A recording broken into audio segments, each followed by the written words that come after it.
6 రోజులు కష్టపడాలి, 7వ రోజు ఆయన యొక్క సన్నిధిలో విశ్రాంతి తీసుకోవాలి. అది చాలా చాలా ఇంపార్టెంట్. ఆ యొక్క విశ్రాంతి దేవుని యొక్క సన్నిధిలో తీసుకుంటే ఆ యొక్క విశ్రాంతి మూలంగా మనకు ఆయుష్ వస్తుంది, బలం వస్తుంది, శక్తి వస్తుంది.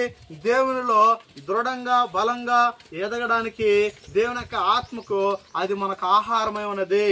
అయితే శరీరానికి కావాల్సిన అన్ని ఆహారము మనం ఇస్తాము, ఆత్మకి ఏం కావాలంట?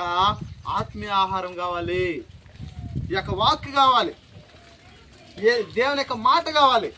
ఈ రోజుల్లో దేవుని యొక్క మాట కూడా పరిశుద్ధంగా లేకుండా పోతుంది. దేవుని యొక్క మాట కూడా దేవుని యొక్క మాటల్లో కల్పిత కథలు వచ్చేస్తా ఉంది. అయితే ఇక్కడున్న వాక్కును అలాగనే చెప్పాలి.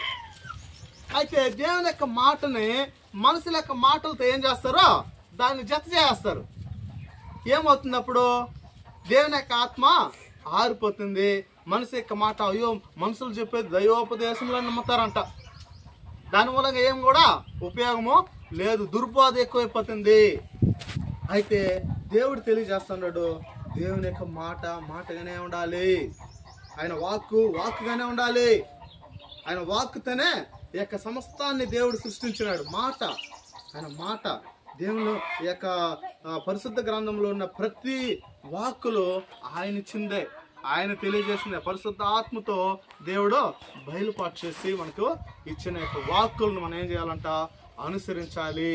అందుకే ఈ రోజుల్లో కష్టార్జితం మనకు మిగిలితే చాలు, కష్టార్జితము మనం అనుభవిస్తే చాలు.